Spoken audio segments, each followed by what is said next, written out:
Today I'm down in the Southern California desert driving one of the most interesting and certainly the most unique truck you can buy in North America. This is the all-new Ineos Grenadier Quartermaster.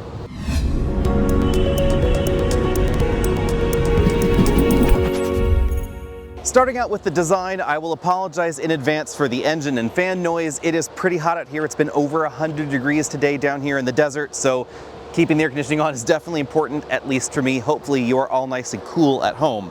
The front end design, logically exactly the same as the Grenadier SUV. It's a blend of G-Wagon meets Land Rover Defender, meets maybe a little bit of pre-war Citroën going on right there with these auxiliary lights and that V shape in that grille.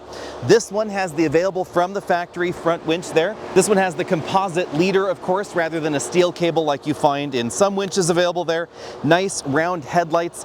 I have to say that one thing I love in my Grenadier, keep in mind I do have a Grenadier SUV, so full disclaimer, actually in this video we own the SUV version of this as one of our long-term test vehicles. I should say I don't own it, the company owns it. We're going to keep it for about another 9 to 10 months or so and then move on to something different. If you want to know more about that Grenadier, check out the related videos. There should be some links down there in the description. At any rate, I do love the headlights in it, but I've always thought it was weird that the auxiliary lights are only available in the off-road mode, because there are places in North America where you can have 6 beams forward at the same time, and in rural areas it would be nice to be able to use those headlights there. Obviously lots of cooling going on up front, so these are actually functional cooling ducts there. And then one cool thing about the quarter panel design is that these are load-bearing elements. So if you get the diamond plate add-on to the vehicle, you can actually strap stuff down, and then of course we get that really V-shaped hood. So what makes this a Quartermaster? Well, logically, it's the bed in the back, of course. And there are some pretty substantial changes to the structure of the vehicle to make this happen. Front doors forward, it's basically the same as the SUV, but the doors are not exactly the same as the SUV. The rear seats change position just a little bit. The frame is about 2 feet longer. The wheelbase is about 1 foot longer than the SUV, and then the overall length comes in just under 3 feet longer than the SUV. That obviously is going to change the off-road angles. So if you're looking for the most capable Ineos, you want the SUV. If you're looking for the most practical, I would argue it actually would be this.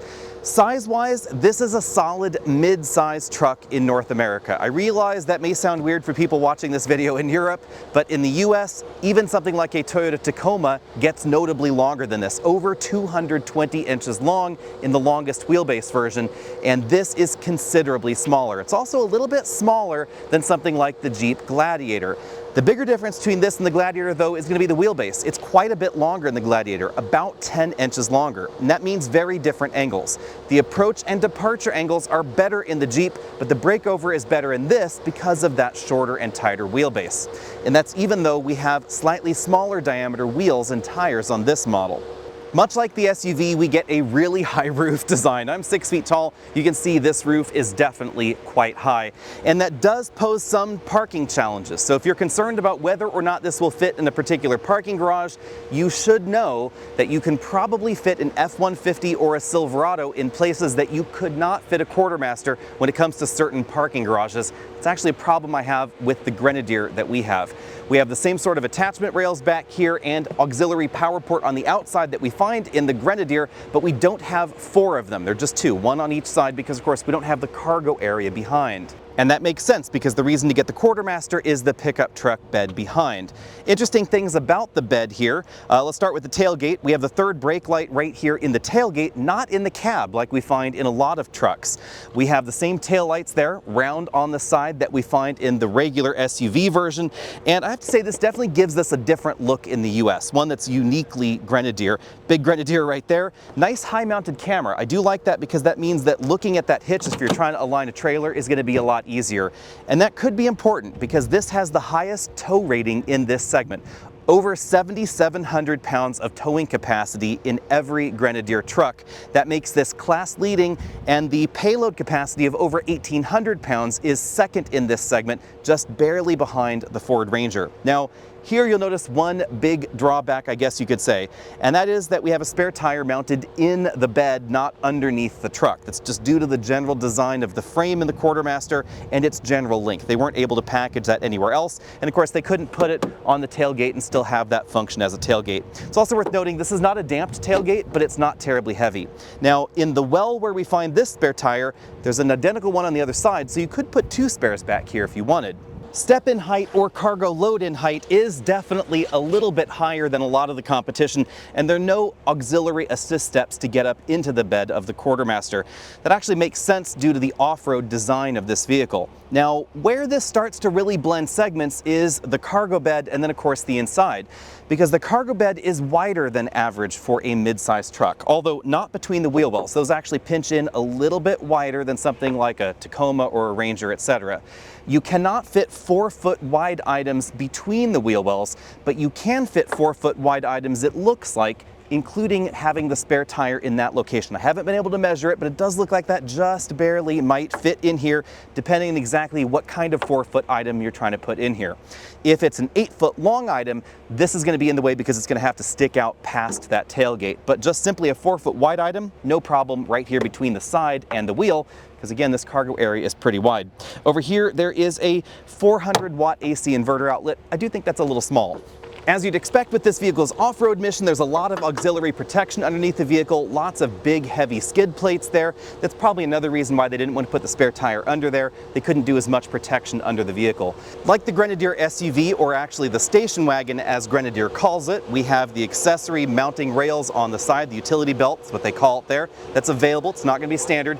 And you can optionally get a two-tone paint design where you have either a white or a black roof. I think I would get the white roof because it's really going to lower the solar load, especially out here in the desert.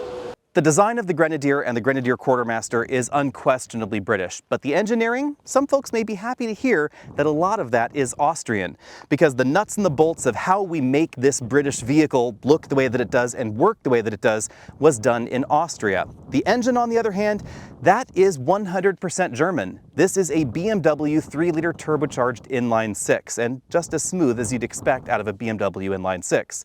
Specifically, it's the B58 engine, used in a wide variety of different BMW products around the world. So if you're concerned about the repair costs or maintenance costs long-term, or simply the availability of parts, it should be basically the same as a BMW X5 or any of the other BMWs available in the US right now with this same engine. When under this hood, it produces a little bit less power than in some BMWs. It's tuned more for the off-road duty that they had in mind. 282 horsepower, 332 pound-feet of torque. That's a whole lot more torque than we find in something like a Jeep Gladiator. We have an 8-speed automatic transmission on board, courtesy of ZF as well. That whole package deal is basically assembled by BMW for Grenadier, and that's why we find a BMW shifter on the inside. BMW is responsible for most of the drivetrain electronics, and then the tuning of the software was done by Ineos themselves.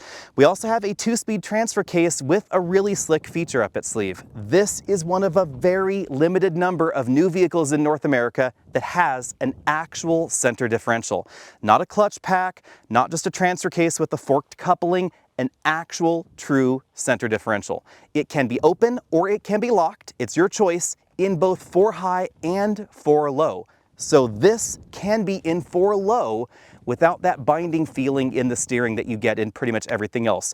And that means it's going to help this cut a corner a lot tighter if you don't need to have the center locked. It also gives you the option of staying in 4 low and locking or unlocking that center differential as needed. So say you're on a tight trail where you need 4 low, but you want to turn really tight, you can unlock it, turn, relock it as needed afterwards. Now there is a downside.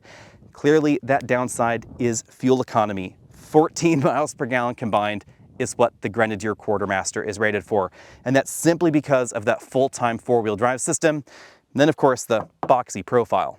Now before I close the hood, I should also mention that like the Grenadier wagon, the hood can be in 2 positions. You can dock the prop rod there, or you can undock it. It's worth noting you can't close the hood with it in that position. And then you take it over here, put it in that little grommet, dock it away there, then we can close the hood.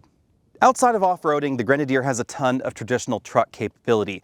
Max payload is 1,841 pounds. That's only 6 pounds less than the segment leader, which is the Ford Ranger. On the other hand, a comparably equipped Ranger to this, which would be something like the Ranger Raptor, is going to be considerably lower on the payload scale. So if you want off-road capability and high payload, this actually stands completely alone.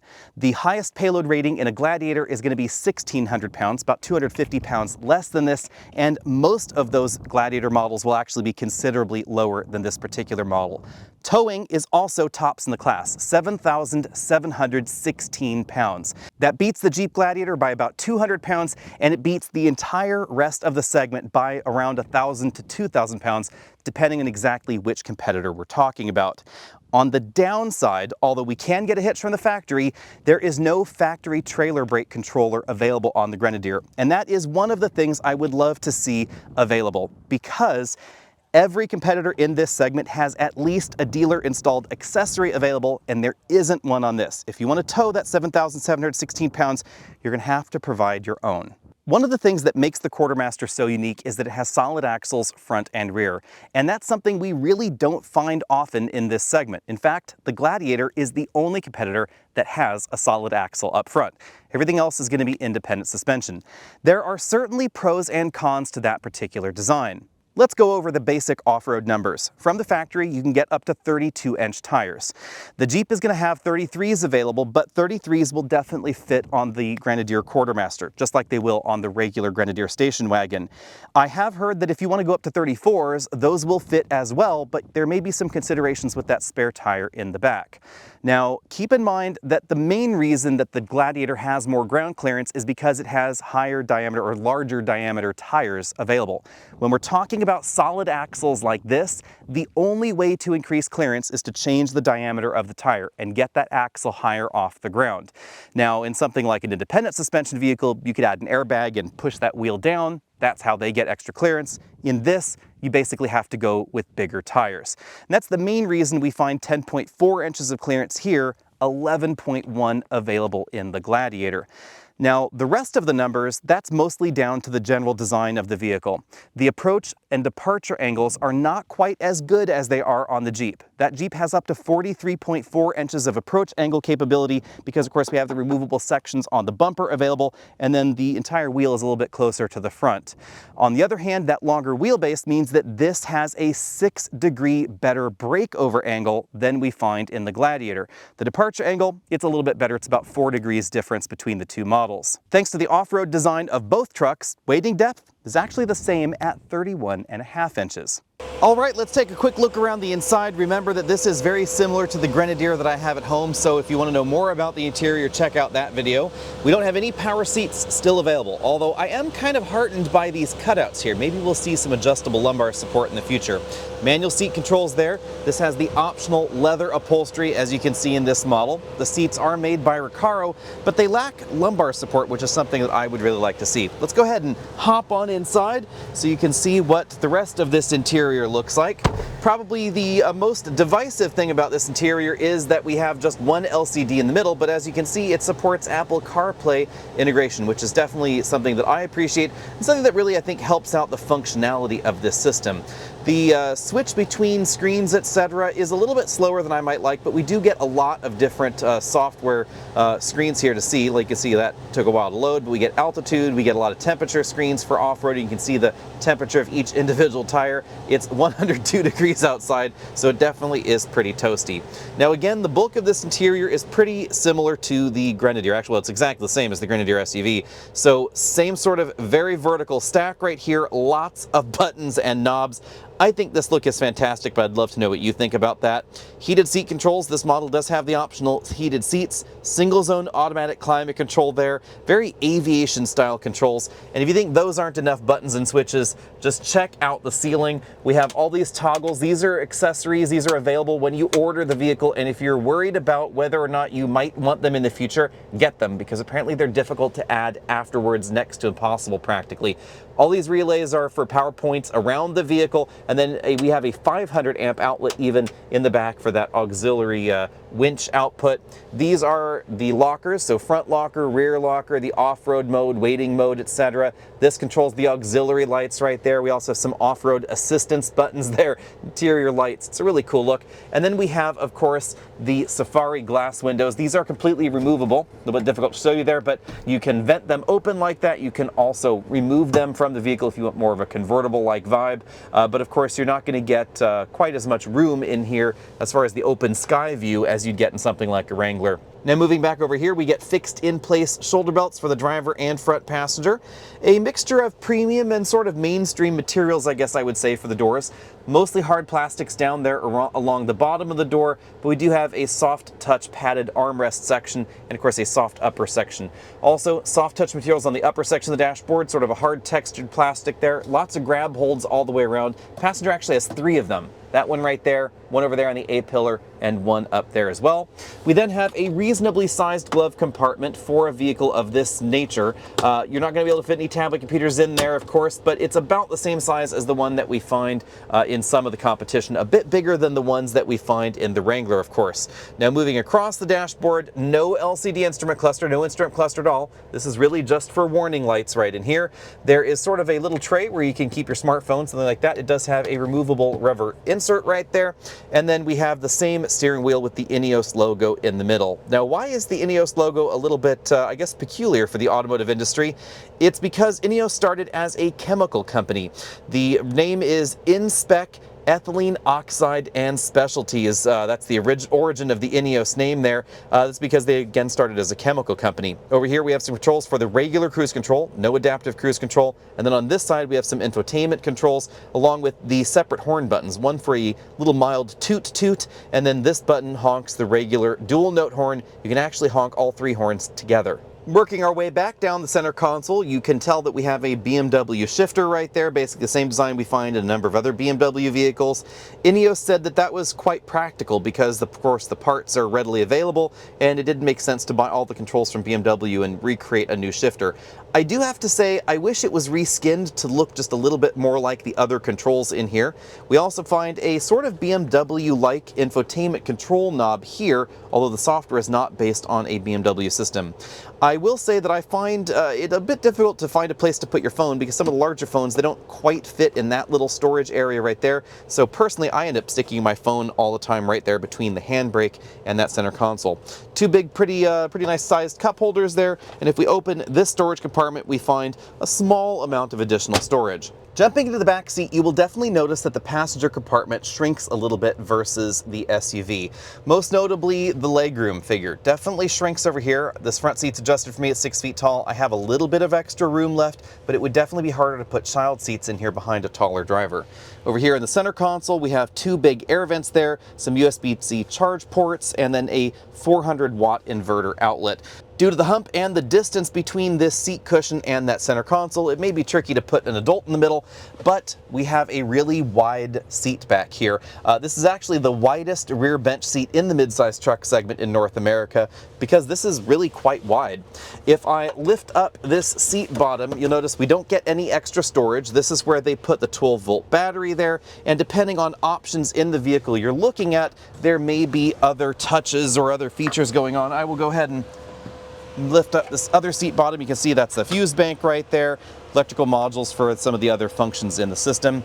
You can fold the seat backs down. So if we fold those down, there is a tiny amount of additional storage space, not a lot going on back there, but you do have the added practicality of being able to fold those seats down and have a flat cargo area. To do that, you'd take out the headrest, then you'd be able to fold that down, sort of like a 1990s SUV, something along those lines. Like the SUV, the big selling point back here is headroom. Just check this out. I have maybe 2.5, 3 inches of headroom left. This has by far the most rear seat headroom available in the midsize truck segment. Again, just due to the height of the box. And this seat is higher off the ground than the front seats by a reasonable amount. It's actually maybe about 5 inches or so higher off the ground than the front, so it certainly has a stadium seating kind of vibe. Now up here in the corner, if I turn the camera around, we have the same sort of cargo management hooks that are available in here so that we can divide the cargo area, keep things from flying forward. But the last thing you should probably know about is that the rear seat backs are very, very vertical. So this is not the most comfortable seat back in this segment. That's likely due to just the compromises required in order to get that big cargo bed behind. It's now time to get the Quartermaster out on the road. Let's go ahead and floor it on this gravel road.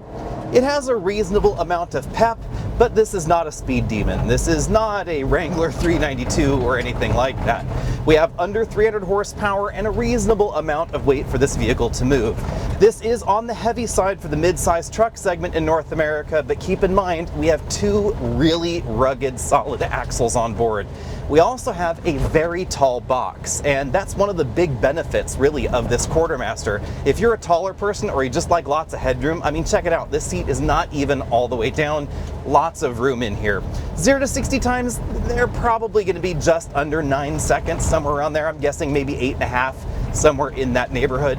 This is not an overly swift vehicle, but it feels appropriate, I would say, versus the base engines in most of the mid-sized trucks in the US. Just don't expect AMG levels of performance here.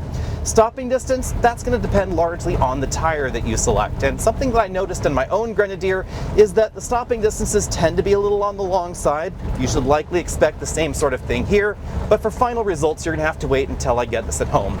The big thing I noticed, especially out on washboard pavement like this, is that the suspension is definitely firmer than something like the Jeep Gladiator. That has a much more compliant ride out on the road. And I would say something like the Ranger Raptor, it's also a bit more compliant, likely due to its adaptive suspension technology. This, of course, just has regular steel springs on board. That is definitely something you'll notice out on rougher road surfaces like this, or when we were out rock crawling. Now, it is going to protect the underbody a little bit more, because if you go over some of those bumps and the whoops, it's not going to have as much compression because the springs are a little bit firmer.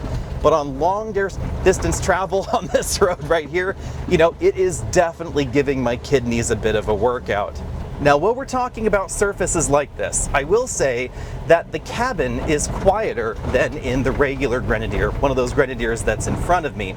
And the big reason for that seems to be the fact that we don't have a cargo area that's open to the cabin. In my Grenadier, I've really noticed that there are certain harmonics on certain road surfaces that cause the rear end of the vehicle to sort of reverberate inside. And I think it's simply due to the squareness of the cargo area, those really large expanses of flat sheet metal, and just the way that they tend to vibrate at certain speeds with certain frequencies going on, certain road frequencies coming through the tires and the suspension, etc. I am in the process of trying to figure that out with my own Grenadier that we have back at home. The plan is to add some Dynamat to the rear, which will add not only a little bit of extra mass to those panels to help maybe change the harmonic, but also some sound deadening as well. Over most road surfaces, it's pretty quiet, but this, I think, is quieter on a wider variety of surfaces. The pavement that we're on here, if I scoot over to a rumble strip or something like that, we don't get that same sort of reverb that we can get in the cabin of the Grenadier wagon. The next thing we should talk about, of course, is what everybody has been talking about, and that is the steering. It is essentially the same as the regular Grenadier. Oh, we'll get to that little blip in just a moment, actually, now that it's beeping at me. So first, the steering. Remember, this has recirculating ball steering, and it's focused at off-roading. This is the kind of vehicle that is laser focused at a particular mission, honestly at the expense of other missions. So this is not an on-road focused truck, not an on-road focused SUV in the parallel there. It's an off-road focused vehicle, and they were willing to sacrifice some on-road handling performance and dynamics in order to make this what it is and what it can do. And the steering is one of those compromises. A recirculating ball steering rack does not get nearly as much feedback into the cabin because you don't want that if you're rock crawling. You don't want the steering wheel to get jerked out of your hands if you're going through mud and undulations and then you hit maybe a log or something that's under there. You don't want the steering wheel to be ripped out of your hands, and this does not. You can run over practically anything and you don't get a lot of feedback from the wheel. The downside to that is that it doesn't self-center terribly well. So on a road surface like this, if I let go of the steering wheel, you know, it more or less follows the camber of the road in a straight line, but minor corrections mean that you also need to make a minor correction the other direction at times. If we're going around a corner like this, it doesn't just snap back to center as quickly as some. You do have to sort of guide it back to the middle. And in parking lot maneuvers, you're really going to notice the extra heft and the extra effort in this steering. You really have to heft it one side to the other. And for some folks, that could get a little bit tiring. Yes, it's power steering, but the assist is not terribly aggressive. Now let's talk about that little flashing icon over there. I'm currently speeding by 2 miles an hour, and the system is beeping at me. It goes beep, beep, beep, beep, beep, beep. Well, kind of click, click, click, click. That is one of the annoyances that a lot of folks have been talking about on the forums especially, but it's not something that Ineos has addressed yet for North America. The reason it exists is because of the European market. In the EU, they have to have a speed warning on all new vehicles sold there. We don't have that requirement in North America, and they have simply not created a second software package for our market. Now, I know that at the beginning, Ineos kind of implied that they would have a solution, but at this launch event, they really did not want to talk about whether a solution was coming or not. So at this point, honestly, I don't know. If that feature bugs you, if you are concerned at all, I would be concerned. I would actually say don't bet on it ever changing in North America. There it goes again. Now, for me, I have gotten used to it, and in my Grenadier, I don't even bother turning it off. But I know that my good friend Roman over at TFL, he really did not like it, and that's part of the reason that they ended up getting rid of their Grenadier a lot earlier, I think, than they had originally expected to. That's just one of the things you should keep in mind.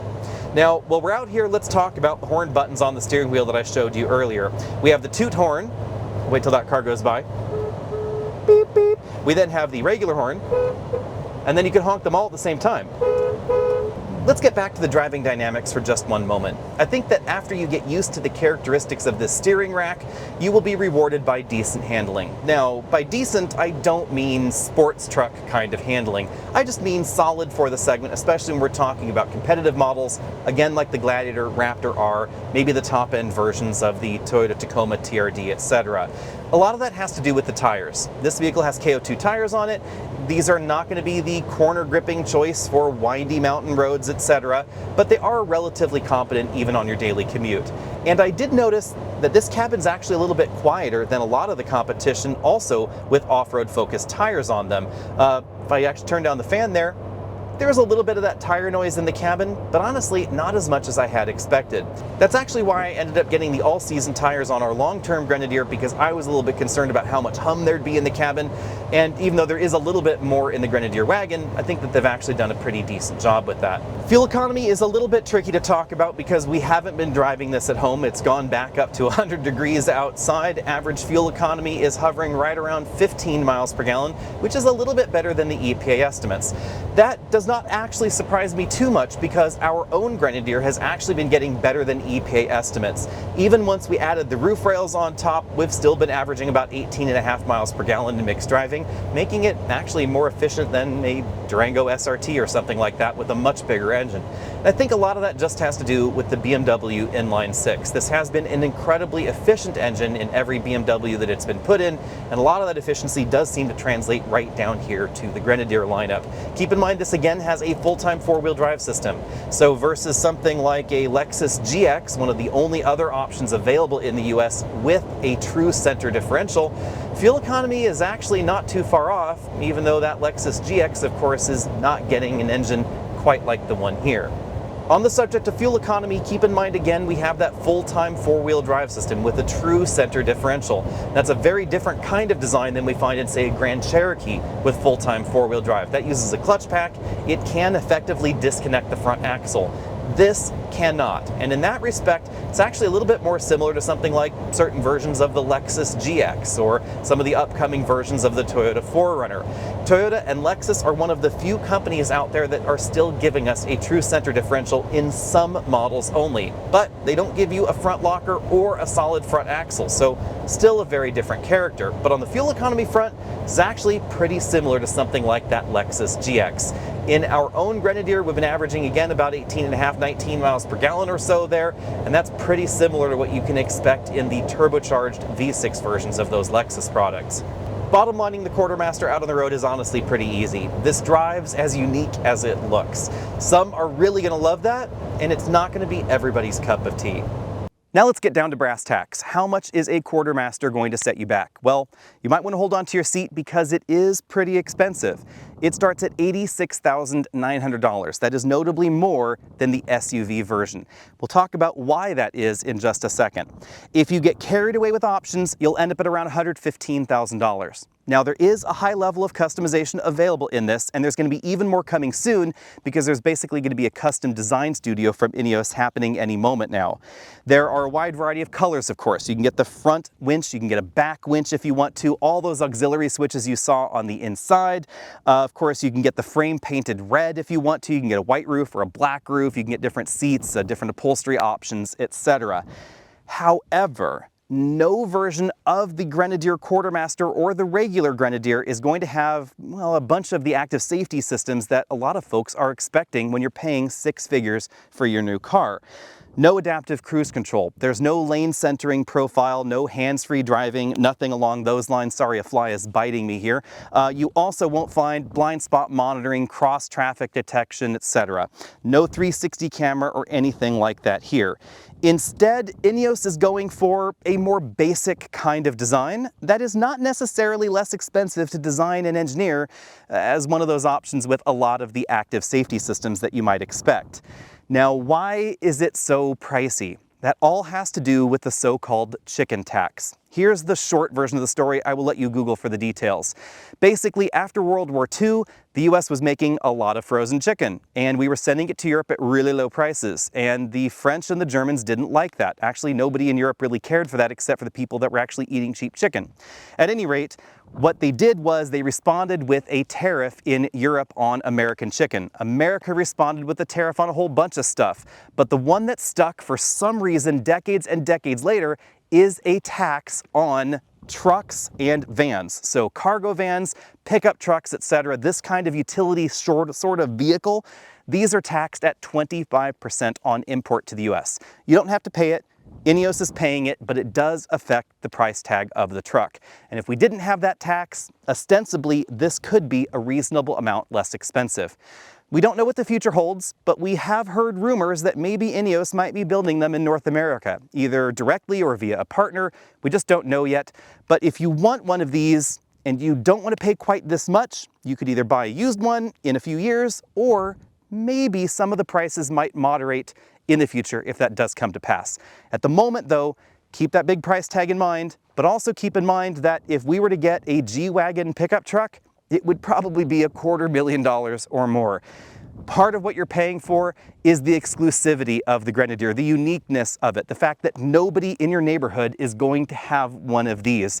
And honestly, that is exactly what is cool about driving around in the Grenadier wagon. Now, again, I said that we have a Grenadier wagon at the moment. It's one of our long-term test vehicles. We're probably going to keep it for about 9 to 10 more months and then move it on. So if you are interested in a Grenadier, reach out to us because that's going to be available as a used vehicle probably by the end of 2024.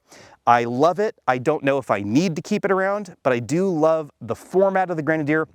I actually love almost all of this. There are just a few things that I would change here and there. So be sure and sound off down there in the comment section below. Let us know what you think about that. Check out the related Grenadier content on the channel, and let us know what you think, especially about this sort of robin's egg blue color scheme. I like the more mid-blue aqua theme that some of the trucks here had today, but I do like this color a bit more than I thought initially. Let me know what you think about that. Hit the subscribe button if you haven't already done so. See all of you next week.